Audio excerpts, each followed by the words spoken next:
Kung updated kayo, mainit na yun na kumakalat na chismis na break na daw sina Daniel Padilla at Catherine Bernardo.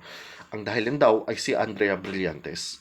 Nag-meet up daw si Daniel at Andrea ng patago.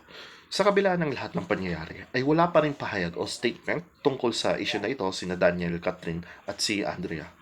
Ngunit, kung updated kayo sa Instagram ni Daniel Padilla, ay nag-post ito ng isang picture na kung saan ang mababasa mo rito ay The Subtle Art of Not Giving a Toot, which is isang title ng isang libro.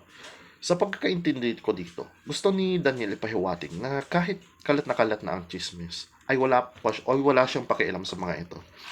'Di ba napakasimple lang ng responding niya sa issue na kumakalat? Parang yung katulad lang ng dati na nangyari na nailink din si Barbie Imperial kay Daniel Padilla noon. Nag-post din siya ng simpleng status lang which is katahimikan. Sa kabila ng lahat ng mga nangyari, ay naging stay strong pa din ang Katniel and I'm proud of it. Anyways, yun lang ang balita ko sa ngayon. Ako si JB, Showbiz Support.